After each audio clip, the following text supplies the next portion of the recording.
أعوذ بالله من الشيطان الرجيم بسم الله الرحمن الرحيم الله أكبر الله أكبر لا إله إلا الله والله أكبر والله أكبر ولله الحمد إنه وحده صدق وعده نصر عبده هزم الأحزاب وحده لا إله إلا الله إن الله وملائكته يصلون على النبي يا أيها الذين آمنوا صلوا عليه وسلموا تسليما اللهم صل وسلم وبارك على سيدنا محمد وعلى آله وأصحابه وأزواجه وذريته أجمعين بقدر حسنه ونوره وجماله وكماله رب اشرح لي صدري ويسر لي أمري واحلل عقدة من لساني يفقه قولي. قرآن پاک میں ایک بہت ہی خوبصورت سورہ مبارکہ ہے، سورہ الروم، سورہ روم کے نام سے آپ سب اس کو جانتے ہیں۔ اس میں اللہ تعالیٰ نے عالمی جغرافیائی سیاست کے حوالے سے مسلمانوں کو بہت ہی اہم پیغامات دیے۔ ہم پہلے تھوڑا سا وہ سورہ روم آپ کو پڑھ کر سناتے ہیں، پھر اس کی حکمت پر بات کریں گے۔ سورہ روم کا پس منظر یہ ہے، بیک گراؤنڈ یہ ہے کہ جب سیدی رسول اللہ صلی اللہ علیہ وآلہ وسلم نے مکے میں اعلان نبوت فرمایا اور مسلمانوں کی ایک بہت چھوٹی سی جماعت اس وقت موجود تھی اور مکے کے مشرکین مسلمانوں پر ظلم کر رہے تھے، وہ وقت مسلمانوں کے لیے ظاہر ہے بہت سخت تھا۔ اور اس سے پہلے ہزاروں سال سے دنیا میں جو بڑی بڑی سپر پاورز تھیں ان میں ایک رومن امپائر تھی اور ایک پرشین امپائر تھی۔ ایک رومنز تھے جو کہ پہلے پیگنز تھے، بعد میں عیسائی ہو گئے تھے، سیدی رسول اللہ کے وقت یہ عیسائی تھے۔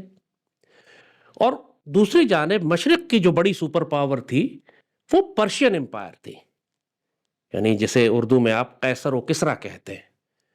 قیصر یعنی سیزر کے لیے قیصر کا لفظ استعمال ہوتا ہے، سیزر جو تھا وہ روم کا بادشاہ کہلاتا تھا، اور کسریٰ جو ہے وہ ایران کا اور فارس کا بادشاہ کہلاتا تھا۔ اور یہ کسریٰ اور فارس کے جو بادشاہت تھی یہ مجوسی تھے، آتش پرست تھے، پیگن تھے، بت پرست تھے، یہ آگ کی پوجا کیا کرتے تھے۔ اور دوسری جانب جو سیزر کے لوگ تھے یعنی قیصر کے لوگ تھے، یعنی جو رومنز تھے، یہ عیسائی ہو چکے تھے، اہل کتاب میں سے تھے۔ اور اسی طرح جس طرح نجاشی بادشاہ تھے حبشہ میں، جن کے پاس سیدی رسول اللہ نے ہجرت کرنے کے لیے مسلمانوں کو بھیجا تھا مکے کے کافروں کے ظلم سے بچنے کے لیے، تو وہ بھی عیسائی تھے۔ اور اللہ نے قرآن میں مشرکوں، بت پرستوں اور اہل کتاب کے درجے مختلف رکھے ہوئے ہیں۔ اہل کتاب کے ساتھ عمومی طور پر مسلمانوں کی ہمدردیاں زیادہ ہوتی ہیں مشرکوں اور بت پرستوں کے مقابلے میں۔ اہل کتاب کا آپ کھانا بھی کھا سکتے ہیں، اہل کتاب کی عورتوں سے نکاح بھی جائز کیا گیا ہے۔ اہل کتاب کا معاملہ اللہ نے مشرکوں اور دوسرے آتش پرستوں سے مختلف رکھا ہوا ہے۔ تو اس وقت دنیا میں جو دو بڑی سپر پاورز تھیں، ایک اہل کتاب کی سپر پاور تھی، رومنز تھے، اور دوسرے بت پرست مشرک تھے، آتش پرست تھے، مجوسی، جنہیں آپ آج اردو میں پارسی کہتے ہیں۔ یہ پارسیوں کی حکومت تھی۔ کسریٰ جو تھے ایران کی حکومت، یہ آتش پرست تھے، بتوں کی پوجا، یہ آگ کی پوجا کیا کرتے تھے۔ اور ان دو بڑی سپر پاورز کے درمیان صدیوں سے جنگیں جاری تھیں۔ ظاہر ہے اسلام کے تشریف لانے سے، سیدی رسول اللہ کے اعلان نبوت فرمانے سے پہلے سے صدیوں سے ان کی آپس کی جنگیں چل رہی تھیں، لیکن یہ ایک ایسی جنگ تھی جو سیدی رسول اللہ کے اعلان نبوت کے بعد ہوئی۔ ہوا یہ کہ رومن اور پرشین امپائرز کی آپس میں آج کے دور میں اگر آپ سمجھیں تو عراق اور شام کے علاقوں میں، جو شام کا علاقہ تھا وہ رومن امپائر کے پاس تھا، جو عراق تھا وہ پرشین امپائر کے پاس تھا۔ ایک جانب قیصر تھا، ایک جانب کسریٰ تھا۔ آپ کو یاد ہوگا کہ جب سیدی رسول اللہ نے بعد میں مدینے میں تشریف لا کے جب اسلامی ریاست آپ نے بنائی تو آپ نے تمام حکمرانوں کو خط لکھ کے بھیجے تھے، اور اس میں وہ خط سیدی رسول اللہ کا جو ایران کے بادشاہ کو، کسریٰ کی طرف جو خط گیا تھا، اس نے وہ خط پھاڑ دیا تھا سیدی رسول اللہ کا۔ تو اس وقت سیدی رسول اللہ نے فرمایا تھا کہ جس طرح اس نے میرا خط پھاڑا ہے، اللہ اس کی سلطنت کو اب جلد پھاڑ کے پھینک دے گا۔ اور یہ خود سیدی نے فرمایا تھا۔ تو آپ نے جو آنے والے دور میں خلافت راشدہ میں آپ نے دیکھا کہ کس طریقے سے پہلے سیدنا خالد بن ولید اور پھر حضرت سعد بن ابی وقاص، حضرت عمر بن عاص، حضرت عبیدہ بن جراح، ان کے لشکروں کو جب حضرت ابوبکر صدیق نے، حضرت عمر نے ایک طرف ایران کی طرف اور ایک طرف شام کی طرف، رومن کی طرف بھیجا، تو دونوں سپر پاورز کو مسلمانوں نے شکست دی. تو یہ اس سے بہت پہلے کے ذکر ہے جب یہ آیتیں نازل ہو رہی ہیں. یعنی یہ بیک گراؤنڈ آپ کو ہم نے بتایا. تو قرآن پاک میں جب سورہ روم میں آیتیں نازل ہو رہی ہیں تو آپ وقت سمجھیں کہ یہ کون سا ہے. کہ رومن اور پرشین امپائر بڑی بڑی سپر پاورز ہیں کہ جو عراق اور شام کے علاقوں میں آپس میں جنگ کر رہی ہیں. اس وقت پوری دنیا میں سب سے بڑی پاورفل سپر پاورز ہیں. سمجھے کہ آج کے دور میں اگر سمجھیں کہ جب سوویت یونین ہوا کرتا تھا اور امریکہ اس کے مقابلے میں تھا, یا چین آج ہے اور اس کے مقابلے پہ امریکہ ہے, تو سمجھے بڑی بڑی سپر پاورز جو اس زمانے کی تھیں, اس زمانے میں رومن اور پرشینز ہوا کرتے تھے. تو مکے میں جب مسلمانوں کو جان بچانے کے لیے جگہ نہیں مل رہی اور مسلمان چھپتے پھر رہے ہیں اور کھل کے اذان دینے کی اجازت نہیں ہے اور مسلمانوں پر ظلم ہو رہا ہے, اس وقت یہ آیتیں نازل ہوتی ہیں جس میں اللہ تعالیٰ قرآن پاک میں فرماتا ہے. اب یہ آیتیں ہم اس کا مفہوم آپ کو پڑھ کے سناتے ہیں. الف لام میم سے شروع ہوتی ہے سورہ روم, 30ویں سورہ ہے. غلبت الروم سے شروع ہوتی ہے, یعنی رومنز کو, اب میں اس کا مفہوم اور ترجمہ آپ کو بتاتا ہوں. غلبت الروم, رومنز کو شکست ہو گئی. یعنی اللہ شروع اس طرح کر رہا ہے, قرآن کی آیت شروع اس طرح ہو رہی ہے کہ رومنز کو شکست ہو گئی. فی ادنی الارض, یعنی قریب کی ایک زمین میں جو ذرا نیچے کی طرف جھکی ہوئی, جس کو لیونٹ کہتے ہیں آج کل کے دور میں. لیونٹ وہ زمین کا ایک حصہ تھوڑا سا ذرا ڈپریشن میں جو ہے, عراق اور شام کے علاقوں کے اندر جو علاقہ ہے, کیا کہ رومنز کو شکست ہو گئی اس لیونٹ کے علاقے میں, ادنی الارض میں. مگر اس کے بعد تم دیکھو گے کہ رومنز دوبارہ فتح یاب ہوتے ہیں, ان کو دوبارہ کامیابی نصیب ہوگی. یہ قرآن نے پریڈکشن کی تھی, ابھی ان کو فتح نصیب نہیں ہوئی تھی. اللہ نے کہا تم دیکھ رہے ہو نہیں, یہ وہ قرآن کی پیشن گوئیاں ہیں جو قرآن کے نازل ہوتے ہوتے پوری ہو گئی تھیں. قرآن نے اس طرح کی بہت ساری پیشن گوئیاں کی ہیں جو قرآن کے نازل ہوتے پوری ہو گئی تھیں. مثلا ایک پیشن گوئی قرآن نے کی تھی ابو لہب کے بارے میں, جب آیا تبت یدا ابی لہب و تب, ہاتھ ٹوٹے, تباہ و برباد ہو, ہلاک ہو ابو لہب. اب وہ آیتیں نازل ہو گئی, قرآن کا حصہ ہے. اب سوچیں اگر ابو لہب مسلمان ہو جاتا تو قرآن تو غلط ہو جاتا نا, نعوذ باللہ. اللہ نے پیشنگوئی وہ کر دی. جب یہ آیتیں نازل ہو گئیں تو اس کا مطلب بھی ایک یہ تھا کہ اب ابو لہب نے مسلمان نہیں ہونا, اس نے کافر مرنا ہے, کیونکہ اللہ نے اس پر مہر لگا دی ہے کہ ٹوٹے ہاتھ ابو لہب کے, اور وہ اور اس کی بیوی دونوں, پوری صورت نازل کر دی اللہ نے ابو لہب اور اس کی بیوی کے اوپر. اب اگر ابو لہب ہوشیار ہوتا تو کہتا جی کہ آپ تو کہتے ہیں قرآن سچا ہے, قرآن تبدیل نہیں ہو سکتا, دیکھیں میں تو مسلمان ہو گیا, تو قرآن غلط ہو گیا. یہ توفیق ہی اللہ نے اس کو نہیں دی, اور یہی ہوا کہ قرآن اس کی آنکھوں کے سامنے نازل ہوا. قرآن میں لکھا تھا کہ ابو لہب کافر مرے گا, اور وہ قرآن کو غلط ثابت نہیں کر سکا, وہ کافر ہی مرا. تو یہ وہ پیشن گوئی تھی جو قرآن نے جب کی تو قرآن کے نازل ہوتے ہوتے وہ پیشن گوئی پوری ہو گئی. اسی طرح یہ دوسری پیشن گوئی سورہ روم کے حوالے سے تھی کہ اللہ نے قرآن میں فرمایا کہ رومنز کو شکست ہو گئی, مگر کچھ عرصے کے بعد تم دیکھو گے کہ رومنز کو کامیابی بھی حاصل ہوتی ہے, اور اس کے لیے اللہ نے وقت بھی دے دیا. کمال فی بضع سنین کا لفظ استعمال کیا, فرمایا 10 سال کے اندر اندر تم دیکھو گے کہ یہ رومنز پرشین امپائر کو ڈیفیٹ کر دیں گے. یعنی کمال دیکھیں, یہ وہ وقت ہے کہ جب مسلمان مکے میں ہیں, ابھی مسلمانوں کو کوئی, ہمارے پاس کوئی اختیار نہیں ہے, کوئی طاقت نہیں ہے, کوئی ایسا پلان نہیں ہے مسلمانوں کا کہ ہم رومن اور پرشین امپائرز پر حملہ کریں گے. آپس میں وہ لڑ رہے ہیں, اور اللہ تعالیٰ فرماتا ہے کہ تم دیکھو گے کہ رومنز کو شکست ہو گئی ہے, لیکن 10 سال کے اندر اندر. تو اس پر کیا ہوا کہ کافروں نے مذاق اڑانا شروع کر دیا مسلمانوں کو. اب کافروں کی ہمدردیاں, جو مشرک تھے مکہ کے, ان کی ہمدردیاں تھیں کافر بت پرستوں کے ساتھ, آتش پرستوں کے ساتھ. مسلمانوں کی ہمدردیاں تھیں اہل کتاب کے ساتھ. تو یہ ایک وہاں پر بھی مکے کے اندر بھی وہ ساری گلوبل ڈیولپمنٹس جو ہو رہی ہیں, عالمی جنگیں جو چل رہی تھیں, ان کو بڑی غور سے دیکھا جا رہا تھا, اور ہمدردیاں تقسیم تھیں. مسلمان چونکہ اللہ اس کے رسول صلی اللہ علیہ وآلہ وسلم کے ماننے والے تھے, تو ان کی ہمدردی قدرتی طور پر جیسے کہا کہ اہل کتاب کے ساتھ تھی, عیسائیوں کے ساتھ تھی.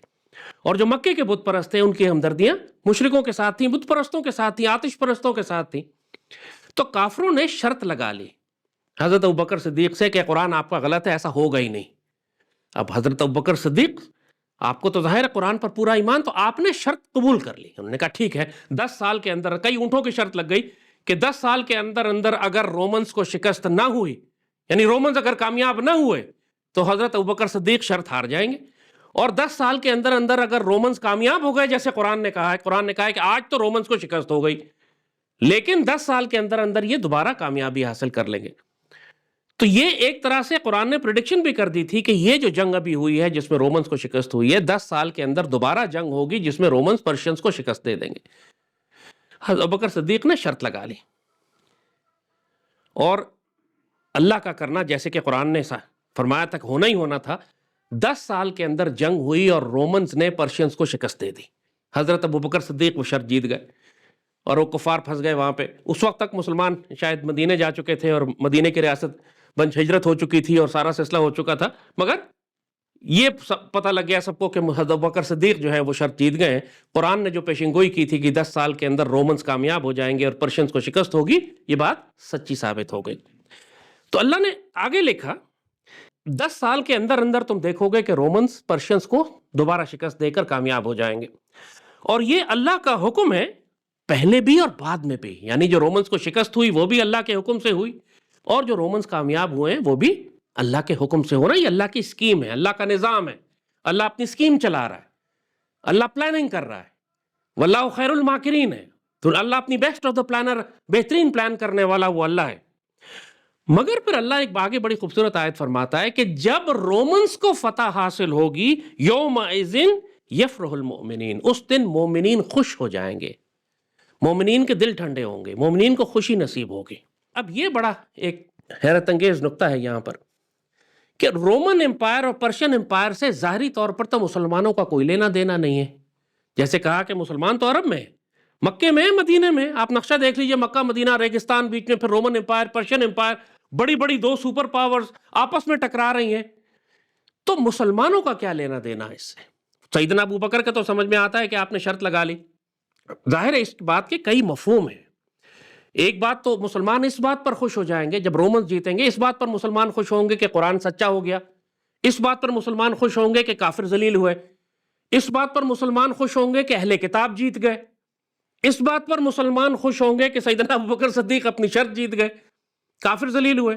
ظاہر ہے ہر بات پر. اور اس بات پر مسلمان خوش ہوں گے کہ جو اللہ تعالیٰ نے اور سیدی رسول اللہ نے اور بشارتیں عطا فرمائی ہیں مسلمانوں کو، اب یہ تصدیق ہو گئی کہ وہ بشارتیں بھی پوری ہونے والی ہیں.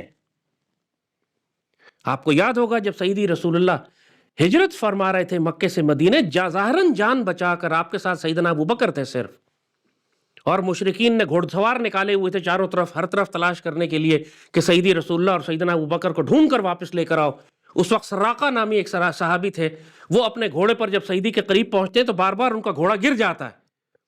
سراقہ حیران ہوتے ہیں کہ میرا گھوڑا کیوں گرتا ہے اور سیدی کے پاس کیوں نہیں پہنچ پاتا. تو سیدی کے پاس لا کر ایمان لے آتے ہیں، اور سیدی ان کو کہتے ہیں سراقہ تمہارا کیا حال ہوگا کہ جب تم قیصر و کسریٰ کے، یہ شاید کسریٰ آپ نے فرمایا تھا کہ پر کسریٰ کے تم پرشین بادشاہ کے کنگن جو ہے وہ تمہارے ہاتھوں میں پہنے ہوئے ہوں گے. اب یہ سوچیں ایک ناممکن بات ہے. کہاں تو خود سیدی جان بچا کر ظاہراً ہجرت فرما کر تشریف لے جا رہے ہیں سیدنا ابوبکر کے ساتھ، اور موت اتنی نزدیک آ جاتی ہے کہ ایک مکڑی کا جالا اور کبوتری کے 4 انڈے ہیں، انہوں نے سیدی رسول اللہ کے آگے پردہ رکھا ہوا ہے. آپ نے سنا غار ثور کے اندر سیدی رسول اللہ اور سیدنا ابوبکر صدیق تشریف رکھتے. قرآن نے یہ سارا واقعہ بیان فرمایا ہے کہ جب کفار اتنا نزدیک آ گئے اور سیدنا ابوبکر صدیق فکر مند ہوئے کہ اب یہ سیدی کو شہید کر دیں گے، تو قرآن نے وہ الفاظ سیدی رسول اللہ کے قرآن میں لکھے ہوئے ہیں، لا تحزن ان اللہ معانا، آپ مت پریشان ہو، اللہ ہمارے ساتھ ہے. اور ہمارے میں کون شامل ہے؟ سیدی اور سیدنا ابوبکر دونوں کے ساتھ شامل ہے. آپ مت گھبراؤ، اللہ ہمارے ساتھ ہے. یہ وہ وقت تھا جب آپ غار کے اندر تھے، یہ وہ وقت تھا جب ان کے کفار کے جوتے نظر آ رہے تھے سیدنا ابوبکر صدیق کو، وہ اتنا نزدیک آ چکے تھے، پاؤں نظر آ رہے تھے، اور کفار نے غار کے اندر جھانک کے نہیں دیکھا چونکہ رستے میں مکڑی کا جالا تھا. تو انہوں نے کہا مکڑی کا جالا توڑ کر تو کوئی انسان اندر گیا نہیں ہوگا، کوئی انسان اندر جاتا تو مکڑی کا جالا ٹوٹتا، اور وہاں کبوتری بیٹھی ہوئی تھی، انہوں نے کہا کبوتری انڈے نہ دیتی وہاں پہ. پوری کائنات کی تقدیر اس کے درمیان صرف ایک مکڑی کا جالا اور ایک کبوتری بیٹھی ہوئی تھی. اللہ اکبر وللہ الحمد. اس وقت سیدی رسول اللہ نے بشارت عطا فرمائی تھی سیدنا سراقہ کو کہ کیسر و کسرا کے کنگن تم مسلمان اپنے ہاتھوں میں پہنو گے. اب سوچیں کہ یہ بات کیسی ناممکن لگتی ہے نا. لیکن جب وہ یہ بشارتیں پوری ہونے لگی، جو قرآن نے جو فرمایا کہ تم دیکھ رہے ہو کہ رومن امپائر کو شکست ہو گئی، لیکن 10 سال کے اندر رومنز پرشنز کو ایک دفعہ پھر شکست دیں گے، تو قرآن لکھتا ہے یومئذ یفرح المؤمنین، اس دن مومنین خوش ہو جائیں گے، کیونکہ یہ ساری بشارتیں جو سیدی نے عطا فرمائی تھی اب اس پہ تصدیق ہو گئی قرآن کی کہ سیدی نے جو کچھ فرمایا تھا اب مسلمان اپنی آنکھوں سے اس کو دیکھنا شروع کریں گے. پھر آگے اللہ لکھتا ہے کہ یہ اللہ کی مدد سے ہوا ہے. اللہ ینصر من یشاء وہو العزیز الرحیم، یعنی رومنز کو بھی جو شکست پہلے فتح ہوئی پرشینز کو، پھر فتح حاصل ہوئی رومنز کو، یہ بھی اللہ کی مدد تھی. اللہ کی مدد کے بغیر یہ نہیں کر سکتے تھے. یہ ایک نقطہ آپ کو یہاں پر اور بہت اہم قرآن بتا رہا ہے کہ اللہ کافروں کی بھی مدد کرتا ہے، اللہ غیر مسلموں کی بھی مدد کرتا ہے. ظاہر ہے کہ اللہ تعالیٰ نے کافروں کو اس دنیا میں شیاطین کو کام کرنے کی اجازت دی ہے. اللہ کی اسکیم ہے، یہ اللہ کے پلان کا حصہ ہے کہ وہ دنیا میں موجود ہوں اور تباہی مچائیں. ہلاکو خان ہے چنگیز خان کو جب اللہ نے اجازت دی، ان کو فتح دی، تو وہ اللہ کے حکم کے بغیر تو نہیں تھی، اللہ کے حکم سے ہو رہا تھا جو ہو رہا تھا. شیطان کو اگر قیامت تک انسانوں کو گمراہ کرنے کی اجازت دی گئی ہے تو اللہ کی اجازت سے دی گئی ہے. اللہ نے اجازت عطا فرمائی ہے کہ جاؤ گمراہ کرو قیامت تک. دجال کو شیاطین کو طاقت دی جاتی ہے دنیا میں، اور وہ اللہ کے حکم سے ہی دی جاتی ہے، کیونکہ وہ اللہ کی اسکیم کا حصہ ہوتے ہیں، اللہ کی پلاننگ کا حصہ ہوتے ہیں. وہ اللہ نے کہا نا کہ وَلِلَّهِ الْأَمْرُ مِن قَبْلُ وَمِن بَعْدُ، یہ جو کچھ ہو رہا ہے یہ اللہ کا حکم ہے، پہلے بھی اور بعد میں بھی. جو کچھ ہو رہا ہے وہ اللہ کے حکم اور مرضی سے ہو رہا ہے، اور اللہ جس کو چاہتا ہے. اور پھر کہا کہ یہ وہ اللہ کا وعدہ ہے اور اللہ کبھی بھی اپنے وعدے کی خلافی نہیں کرتا. لیکن اکثر انسان اس حقیقت کو نہیں جانتے. انسان صرف یعلمون الظاہر من الحیات الدنیا، انسان صرف دنیا کی زندگی کے ظاہری وسائل کو دیکھتے ہیں. اب ظاہر ہے کہ انسان تو ظاہری وسائل دیکھتا ہے. یہ کیسے ممکن ہے کہ سیدی رسول اللہ نے فرما دیا سراقہ کو کہ آپ کے ہاتھ میں کیسر و کسرا کے کنگن ہوں گے؟ کیسے ہوگا؟ کون کرے گا؟ کیسے ممکن ہے یہ؟ کیسے ہو سکتا ہے یہ کہ مسلمان جان بچا کے ہجرت کر رہے ہیں، تھوڑے دنوں کے بعد رومن اور پرشین امپائرز کو ایک ساتھ تباہ کر دیں گے؟ کیسے ممکن ہے یہ؟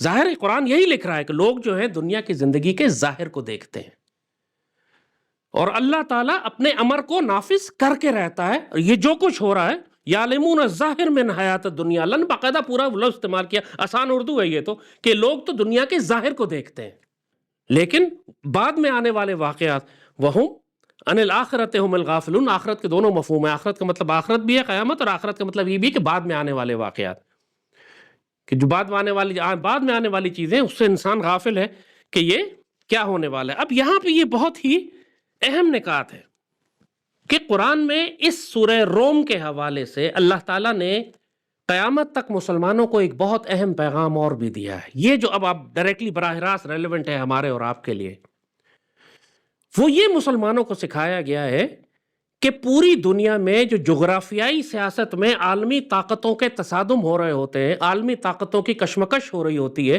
ان کی جنگیں ہو رہی ہوتی ہیں، ان پر نظر رکھنا بھی مسلمانوں کا کام ہے.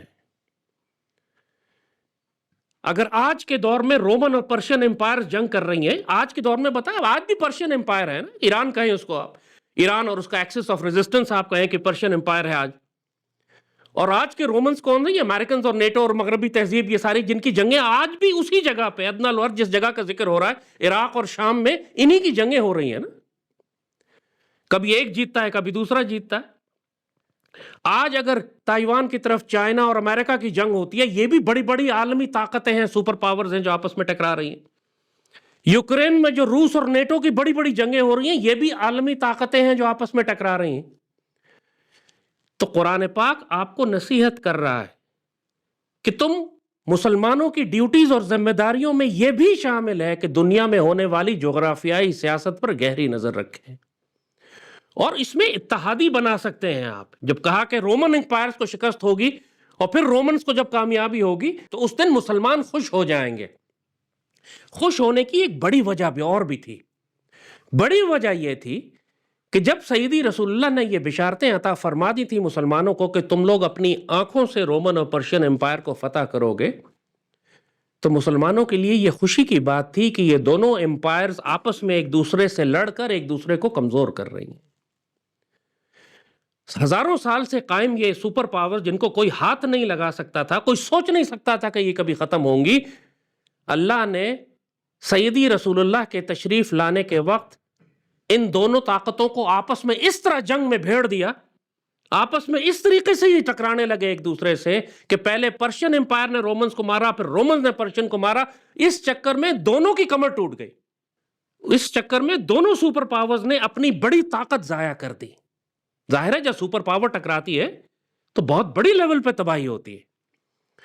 اور پھر یہی وہ راستہ کھلا مسلمانوں کے لیے کہ جب سیدی رسول اللہ نے پردہ فرمایا اور سیدنا ابو بکر صدیق نے سیدنا خالد بن ولید اور دیگر مجاہدین کی صحابہ کرام کی قیادت میں ایک ساتھ 2 لشکر روانہ کیے، ایک پرشین امپائر کے پیچھے بھیجا، ایک رومن امپائر کے پیچھے بھیجا.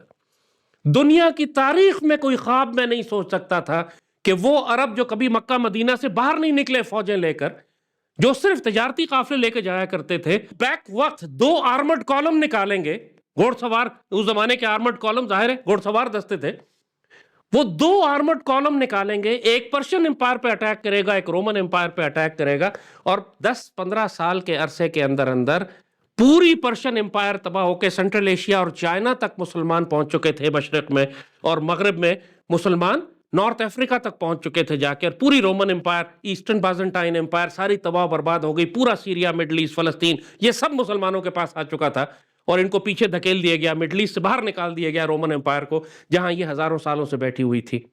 یہ راز اللہ نے مسلمانوں کو سورہ روم کے حوالے سے دیا ہے کہ عالمی جغرافیائی سیاست پر نظر رکھو.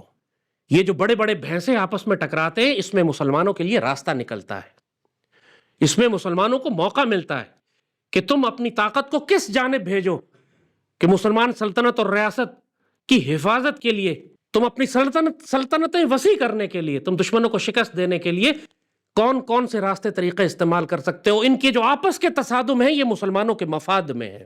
دیکھنے میں لگتا ہے مسلمانوں پر ظلم اور تکلیف ہو رہی ہے، جیسے ہلاکو خان نے چنگیز خان کی بات کی، انہوں نے پوری مسلمان دنیا کو صاف کر دیا، لیکن اس صاف کرنے کے نتیجے میں اس ہلاکو خان کو، چنگیز خان کو، جو اللہ کے حکم سے بھیجا گیا اس لیے کہ مسلمان دنیا کی صفائی کرے، اس کی صفائی کے نتیجے میں اللہ تعالیٰ نے خلافت عثمانیہ کو پیدا کیا، جس نے اٹھ کے آنے والی صدیوں میں پھر مسلمانوں کی قیادت کی. علامہ اقبال نے پھر اس پہ وہ مشہور شعر کہا تھا کہ شورش تاتار سے، تاتاریوں کے فتنے سے ایک پیغام ہمیں ملتا ہے کہ پاسباں مل گئے کعبے کو صنم خانے سے، کہ جو اللہ تعالیٰ کے دین کی حفاظت کرنے والی فوجیں ہیں وہ بت خانے سے نکلی ہیں. کہنے کو ہلاکو خان مسلمانوں کو ہلاک کر رہا تھا، لیکن جو سائیڈ ایفیکٹ اس کا نکلا، جو اثر اس کا نکلا، جو اس کا اثر دنیا پہ پڑا ہے، وہ یہ کہ ایک مسلمان قبیلہ اس کے اس طوفان کے نتیجے میں جو بڑی بڑی سلطنتیں تھیں وہ ختم ہوئیں، اور اس مسلمان قبیلے کو جگہ مل گئی کہ وہ ایک مزید ایک نئی اسلامی ریاست قائم کر سکے. ایک نیا خون مل گیا دین اسلام کو، جو کئی 100 سال تک امت مسلمہ کی حفاظت کرتا رہا. خلافت عثمانیہ، آپ نے وہ ارطغرل ڈرامہ دیکھ رہے ہیں نا، جس کے اندر کیا ہے کہ تاتاری ایک طرف سے ہیں اور صلیبی عیسائی رومنز ایک طرف ہیں، اور بیچ میں یہ ایک نیا قبیلہ جو ہے وہ اپنی جگہ بنا رہا ہے، ارطغرل غازی اور پھر عثمان، اور اس کے بعد. تو یہ اللہ تعالیٰ کی اپنی اسکیم کا حصہ ہوتا ہے کہ عالمی سپر پاور تصادم جو ہوتا ہے اس میں اللہ مسلمانوں کے لیے راستے نکال رہا ہوتا ہے. آج آپ کو غزہ میں تکلیف نظر آ رہی ہے، بالکل اسی طرح جس طرح ہلاکو خان آ کے مسلمانوں کو ذبح کرتا تھا. تکلیف تو تھی، ظاہر ہے اس وقت پوری مسلمان دنیا تباہ ہو رہی ہے. آج کے ہلاکو خان غزہ میں اور فلسطین میں اور شام میں جو مسلمانوں کا قتل عام کر رہے ہیں، ظاہر تکلیف کی بات ہے ہمارے لیے، لیکن اس جنگ کے نتیجے میں یہ کافر طاقتیں خود بھی کمزور ہوتی چلی جا رہی ہیں. اسرائیل نے خود اپنے آپ کو تباہ و برباد کیا ہے اس کے نتیجے میں. امریکہ خود غرق ہونے جا رہا ہے، اس کی معیشت تباہ ہونے جا رہی ہے اس کے نتیجے میں. خود امریکہ کا جب ان کفار کا بیڑا غرق ہوتا ہے، جب ان کفار کی تباہی ہوتی ہے، تو کیا مسلمانوں کے دل خوش نہیں ہوتے؟ قرآن جو کہہ رہا ہے کہ رومنز کو جب کامیابی ہوئی اور ان بت پرست آتش پرستوں کو شکست ہوئی تو مسلمان اس دن خوش ہو جائیں گے. یومئذ یفرح المومنین. آج ہی جو امریکہ میں آگ لگی ہے، ان ساروں کے گھر جل گئے جنہوں نے فلسطین اور غزہ پر بمباری کرنے کے لیے وہاں قانون سازی کی تھی اور اسرائیل اور یہودیوں کی مدد کرتے تھے. اللہ نے ان سب کے گھر جلا کر غزہ کی طرح کر دیا، کھنڈ ایسا کر دیا جیسے کھایا ہوا بھوس. وہ جو اللہ تعالیٰ کہتا ہے نا ان کے بارے میں صاحب الفیل کے بارے میں کہ ان کو کاسفن معقول کر دیا، ایسا کر دیا جیسے کھایا ہوا بھوس۔ ان کے گھر دیکھیں جو اربوں خربوں ڈالر کے ان ظالموں نے اپنے گھر بنائے تھے، سارے گھر اللہ نے 24 گھنٹے کے اندر اندر جلا کر راکھ کر دیے۔ کیا مومنین کا دل خوش نہیں ہوا اس سے؟ کیا دیکھ کے دلی خوشی نہیں ہوئی آپ کو کہ اللہ نے مکافات عمل کتنا جلدی کیا ان کے ساتھ؟ تو یہ جو عالمی جغرافیائی سیاست میں جو جنگیں ہوتی ہیں، اللہ نے بڑے غور سے مسلمانوں کو نصیحت کی ہے کہ ان پر نگاہ رکھا کرو، اپنی تیاری رکھو، اللہ تمہیں موقع فراہم کرے گا ان کی آپس کی جنگوں کے درمیان سے کہ تم جا کے مسلمان امت کے دفاع کے لیے جنگیں کر سکو، کامیابی حاصل کر سکو۔ اب یہ اگر روس کی اور امریکہ کی اور نیٹو کی ایٹمی جنگ ہوتی ہے یا جنگ ہوتی ہے اس خطے میں، تو اس میں پاکستان کیسے راستے نکال سکتا ہے؟ امریکہ کمزور ہوتا ہے، امریکہ کمزور ہوتا ہے تو اسرائیل کمزور ہوتا ہے۔ یہ موقع ہمارے لیے بنتا ہے اسی طریقے سے کہ پھر ہم آگے بڑھ کر اپنا زیادہ بڑا کردار ادا کر سکیں مشرق وسطیٰ میں۔ اگر چین اور امریکہ کی جنگ ہوتی ہے تو اس میں پاکستان اپنے راستے کیسے نکال سکتا ہے؟ دشمن بھی یہی کرتا ہے کہ جب عالمی جنگیں ہوں گی تو بھارت بھی یہی سوچے گا کہ یہ ہمارے پاس موقع ہے اکھنڈ بھارت بنانے کا، تو بھارت پہ اور اپنے دشمنوں پر، مشرکوں پہ نظر رکھو کہ کہیں وہ موقع سے فائدہ نہ اٹھا لیں۔ یہ سورہ روم ایک بہت بڑی جغرافیائی سیاست کا پیغام دیتی ہے مسلمانوں کو۔ ایک جانب یہ کہ تم جغرافیائی سیاست پر نظر رکھو، دوسری بات اللہ پر بھروسہ اور توکل رکھو کہ اگر کافروں کو تمہیں آج کامیابی نظر آ رہی ہے تو جان لو کہ یہ بھی اللہ کے حکم سے ہے، اس میں اللہ کی حکمت اور مشیت ہے، اللہ کے بڑے پلان کا حصہ ہے یہ۔ آج اگر وہ ان کو ظاہری کامیابی دے رہا ہے تو کل وہ ان کو ذلیل بھی کرے گا، ان کی طاقت تباہ و برباد کرے گا تاکہ مسلمان ملت کے لیے راستہ نکال سکے۔ تمہیں ظاہری معاملات اور حالات میں مت جانا۔ وہ جو قرآن نے یہی جو اگلی آیت لکھی کہ یہ لوگ ظاہر کو دیکھتے ہیں، مگر اللہ تعالیٰ کا فیصلہ پہلے بھی ہوتا ہے اور بعد میں بھی ہوتا ہے۔ آج لوگ اعتراض کرتے ہیں کہ کیسے غزوہ ہند ہوگا، ہم بھارت کو کیسے شکست دیں گے، کیسے مسلمان دنیا کی قیادت کریں گے؟ کیا یہ کام کوئی اتنا عجیب ہے؟ اگر حیران تم نے ہونا تھا تو اس بات پر حیران ہو کہ جب سیدی رسول اللہ نے سراقہ رضی اللہ تعالیٰ عنہ کو فرمایا کہ تمہارے ہاتھوں میں کیسر و کسرا کے کنگن دیکھ رہا ہوں، حیران ہو تو اس بات پہ حیران ہو جب سیدی رسول اللہ نے فرمایا کہ تم لوگ روم اور ایران کو فتح کرو گے جا کے۔ حیران ہونا تو اس بات پہ حیران ہو۔ صحابہ کرام نے تو چیلنج نہیں کیا اس کو، صحابہ کرام تو خوش ہوئے، یومئذ یفرح المومنین۔ تم اس بات پر کیوں حیران ہوتے ہو، اس بات پر کیوں شک کرتے ہو کہ جب سیدی رسول اللہ نے فرمایا کہ تمہارے اس پاک سرزمین سے وہ فوجیں نکلیں گی جو ہندوستان کے حکمرانوں کو زنجیروں میں لپیٹ کر لائیں گی، پھر پلٹیں گی تو شام پہنچیں گی اور وہاں دجال کے خلاف لڑیں گی اور اس کو قتل کریں گی، تم اس بات پر کیوں حیران ہوتے ہو؟ صحابہ کرام کو تو کبھی شک نہیں ہوا ان بشارتوں پہ جو سیدی رسول اللہ نے عطا فرمائی تھی۔ 900 سال تک مسلمان سیدی رسول اللہ کی بشارت پوری کرنے کے لیے قسطنطنیہ پر حملہ کرتے رہے، بالآخر یہ سعادت عثمانی سلطانوں کے نصیب میں آئی، سلطان فاتح کے نصیب میں، حالانکہ حضرت عثمان رضی اللہ تعالیٰ عنہ کے زمانے سے مسلمانوں نے نیوی بنانی شروع کر دی تھی۔ پورا معاویہ کا، بنو امیہ کا دور، بنو عباس کا دور، 900 سال گزر گئے، مسلمان بار بار قسطنطنیہ پر حملے کرتے رہے، کسی کو شک نہیں تھا سیدی رسول اللہ کی احادیث پر۔ سب جانتے تھے جس نے قسطنطنیہ فتح کر لیا وہ جنتی ہے، اور سب جانتے تھے کہ قسطنطنیہ لازماً فتح ہوگا، صرف وقت کی بات تھی۔ کسی نے یہ نہیں کہا کہ حدیث غلط ہے، نعوذ باللہ، یہ تو ہو کے نہیں دے رہا، کب ہوگا؟ آپ تو اتنے عرصے سے کہہ رہے ہیں۔ وہاں 900 سال انتظار کیا صحابہ نے اور تابعین نے، تبع تابعین نے، بنو امیہ نے، بنو عباس نے، پوری امت نے، حتیٰ کہ خلافت عثمانیہ نے بھی 1200 کی صدی میں کہیں جا کے خلافت عثمانیہ قائم ہوئی تھی، 1453 میں سلطان محمد فاتح نے قسطنطنیہ فتح کیا، ان کو بھی 250 سال لگے۔ یہ کام جلدی کے نہیں ہوتے ہیں، ایک جاہلوں کی طرح مذاق اڑاتے رہتے ہیں، جی آپ تو غزوہ ہند کرتے رہتے ہیں، ابھی تک تو ہوا نہیں۔ جب ہوگا غزوہ ہند تو پھر تمہیں لگ پتہ جائے گا تمہاری تیاری کیا ہے اس کے لیے۔ تم جو مذاق اڑا رہے ہو اور جو طنز کر رہے ہو نا مکے کے مشرکوں کی طرح، کہ جن کو بشارتیں دی گئیں، جن سے قرآن میں آئے تھے، اتنی تو مذاق اڑانے لگ گئے کہ رومنز کو کیسے شکست ہوگی، رومنز کیسے کامیاب ہوں گے۔ اللہ نے کہا 10 سال کے اندر تم دیکھنا کیا ہوتا ہے تمہارے ساتھ، اور 10 سال کے اندر اندر رومنز نے پرشنز کو اڑا کے رکھ دیا۔ جب اللہ اس کے رسول نے فرما دیا تو ہونا ہے، بحث مت کرو، اپنی تیاری کرو۔ تو یہ پاکستان کے مسلمانوں کے لیے بہت اہم پیغام ہے سورہ روم میں۔ عالمی جغرافیائی سیاست پر نظر رکھو۔ ظاہراً اگر آج مسلمانوں کو چوٹ بھی لگ رہی ہے تو یہ اللہ کے حکم اور حکمت سے ہے، اس کے اندر اللہ چھانٹی کر رہا ہے، اللہ راستے نکال رہا ہے۔ پاسباں مل جائیں گے کعبے کو صنم خانے سے، تم یہ فکر نہ کرو، یہ اللہ کا مسئلہ ہے کہ اللہ تمہارے مجاہدین محافظین کہاں سے بھیجتا ہے۔ تم اپنی تیاری کرو، تم اللہ اس کے رسول پہ شک مت کرو، تم یہ یاد رکھو اچھے طریقے سے کہ جو سیدی رسول اللہ نے بشارتیں عطا فرمائی ہیں انہوں نے پورا ہو کے رہنا ہے۔ اور آج کے دور کے درمیان جو جغرافیائی سیاست ہے اس میں تو صاف آنکھوں سے بھی نظر آ رہا ہے کہ ہمارا بھارت کے ساتھ مشرکوں سے ایک بڑا خوفناک تصادم ہونے جا رہا ہے۔ یہ تو آنکھوں سے ہمیں نظر آ رہا ہے کہ پورا مسلمان دنیا مشرق وسطیٰ ختم ہو چکی ہے۔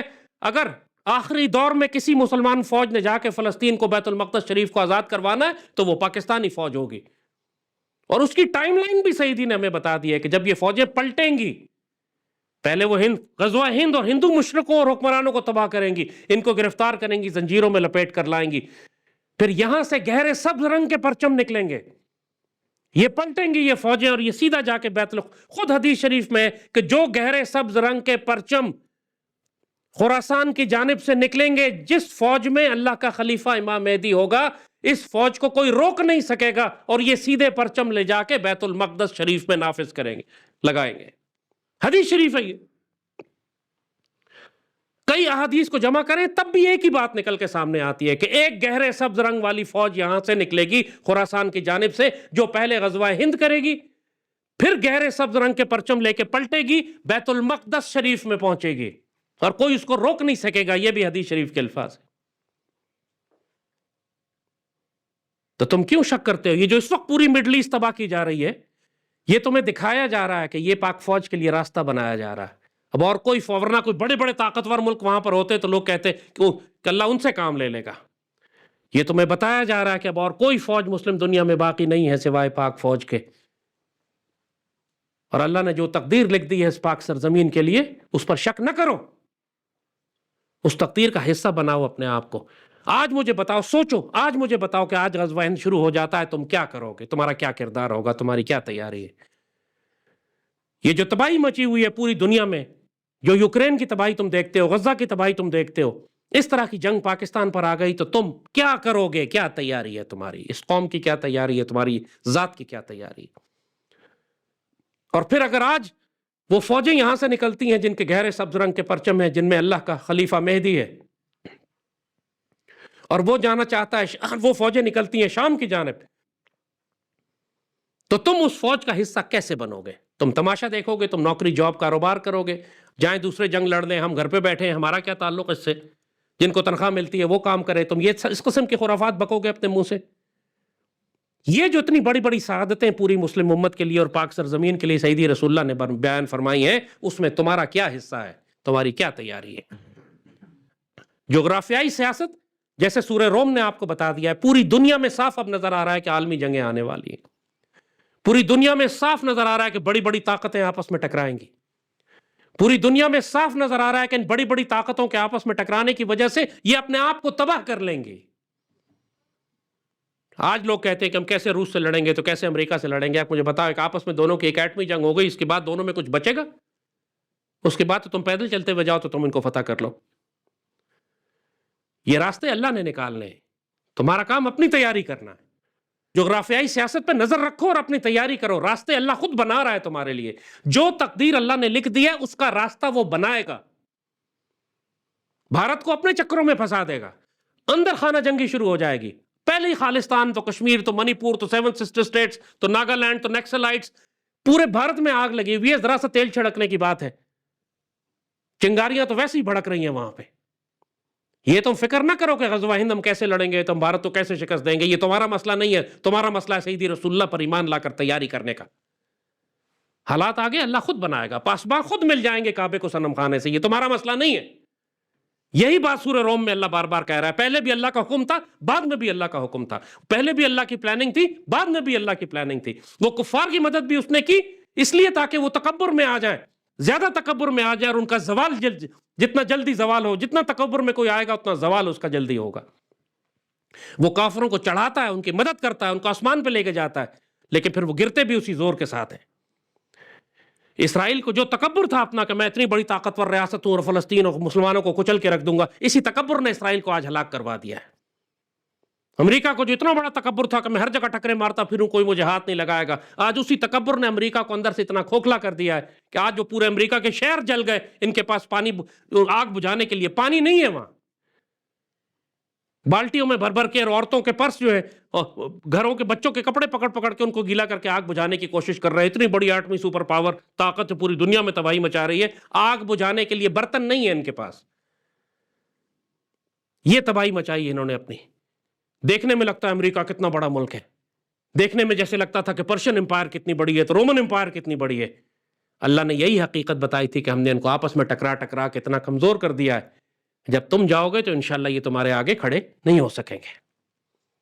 جب فرعون اتنا طاقتور ہو جائے تو پھر موسیٰ علیہ السلام کو کوئی گولی یا تیر نہیں چلانا پڑا اس کو فرعون کو غرق کرنے کے لیے، باقی کام اللہ نے کر دیا تھا. فرعون کو کس نے قتل کیا تھا؟ موسیٰ علیہ السلام نے نہیں. کس نے قتل کیا تھا؟ اللہ نے غرق کیا تھا اس کو، اپنے وزن سے غرق کر دیا تھا اس کو. لہٰذا یہ فکر نہ کرو ہمارے پاس ہتھیار کہاں سے آئیں گے، دشمن اتنا طاقتور ہے ہم کیسے لڑیں گے. یہ تمہارا مسئلہ نہیں ہے. اللہ پہلے بھی امر اللہ کا تھا، بعد میں بھی امر اللہ کا ہے. تم صرف اپنی تیاری کرو جس کا تمہیں اللہ نے حکم دیا ہے. جو سعادتیں، جو نصیب، جو خوشخبریاں تمہارے لیے ہیں اس پہ شک نہ کرو. اپنی تیاری پکڑو کہ جو نصیب تمہارا ہے وہ تم نے ہر حال میں لینا ہے، نہیں تو بد نصیب ہو جاؤ گے.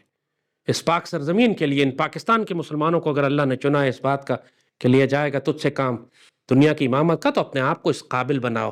اپنے قلب و جگر میں جان پیدا کرو. روح زندہ، خدائے زندہ، زندوں کا خدا ہے. یہ مردہ روحیں جو گھوم رہی ہیں اس وقت آس پاس، ان سے اللہ کوئی کام نہ لے گا. ایسا نہ سمجھو، اللہ نہ کرے ایسا ہو، استغفر اللہ، کہ اللہ تعالیٰ پھر تمہیں بھی اسی طرح صاف کر دے جیسے چنگیز خان کو بھیج کے اس نے اس وقت کی مسلمان امت کو صاف کیا تھا. تم کوئی چہیتے نہیں ہو، اگر تم کام نہیں کرو گے تمہیں صاف کر دے گا. اور پھر اللہ کے پاس کوئی کمی نہیں ہے. وہ کافروں میں سے مسلمان پیدا کر دے گا نئے جو اس کے دین کا کام کریں گے. وہ جس کو چاہتا ہے، یہ ایسی عزت ہے، یہ اللہ کا ایسا فضل ہے، وہ جس کو چاہتا ہے دیتا ہے. یہ عزت بھی اللہ کی طرف سے، ذلت بھی اللہ کی طرف سے. بیدک الخیر انہ علی کل شیء انک علی کل شیء قدیر. میرے مالک کے فیصلے ہیں، وہ جس کو چاہے عزت دے، جس کو چاہے ذلیل کرے، جس کو چاہے اقتدار دے، جس سے چاہے اقتدار لے لے. تمہارا کام یہ نہیں ہے کہ تم سوچتے پھرو کہ دنیا کی طاقتیں کیا کر رہی ہیں، کتنی بڑی ہیں، ہم کیسے لڑیں گے. تمہارا کام یہ ہے کہ سیدی رسول اللہ نے فرمایا سمعنا واطعنا، ہم نے سنا اور ہم نے اطاعت کی. ہم اپنی تیاری کریں گے، جو ڈیوٹی اللہ اس کے رسول ہم سے لیں گے ہم اس کو کریں گے. نہ عہدے کی خواہش کرو، نہ پیسے کی خواہش کرو، نہ رتبے کی خواہش کرو. یہاں سارے مسلمان ہلاک اس لیے ہو جاتے ہیں کہ 2 ٹکے کا کام نہیں کرتے، کہ وزیر اعظم بننے کا خواب دیکھنے لگتے ہیں. یہ سمجھتے ہیں کہ ان کو ملک کا وزیر بنا دیا جائے، وزیر اعظم بنا دیا جائے، حکمران بن جائیں. 2 ٹکے کے جانور جن کا کوئی تعلق نہیں اللہ اس کے رسول کے ساتھ. کام نہ دین کا کام جانتے ہیں، نہ علم جانتے ہیں، نہ فہم ہے، نہ حکمت ہے، نہ فراست ہے، لیکن دماغ میں کیڑا گھسا ہوا ہے کہ ملک کا وزیر اعظم ہم نے بننا ہے. جیسے یہ پاکستان نعوذ باللہ فالتو کا ہے کہ جو خنزیر چاہے آ کر اس پر حکمران بن جائے. یہ امانت ہے اللہ اس کے رسول کی. یہاں پر صرف اسی کو حکمرانی کا حق ہے جس کو حکمرانی اللہ اس کے رسول دیں، جس نے خود اس اقتدار کو لیا. آپ نے دیکھا پاکستان کا کوئی حکمران پاکستان کا سیاسی حکمران جو تم دیکھتے ہو، کسی ایک کے پاس عزت ہے؟ کسی ایک کے پاس عزت ہے؟ اس لیے کہ انہوں نے خود اقتدار لیے ہیں حرام کھا کے، حرام طریقے سے. اور اللہ تعالیٰ نے سیدی نے جو فرمایا کہ جو خود سے اقتدار حاصل کرے گا اللہ پھر اس کو اقتدار کے حوالے کر دے گا اور وہ ذلیل کیا جائے گا. اور یہ ان سارے سیاستدانوں کا حال یہی ہے. قومیں تھو تھو کرتی ہیں، ان کو گالیاں دیتی ہیں، ان سب کو. تو اپنے آپ کو تیار کرو. جو تقدیر اللہ نے پاکستان کی لکھی ہے وہ ہو کر رہے گی، اس پہ شک نہ کرنا، ورنہ شک کرنے والوں کے ساتھ تمہارا نام لکھ دیا جائے گا، اور یہ بڑا نقصان کا سودا ہے. اللہم صلی وسلم وبارک علی سیدنا محمد.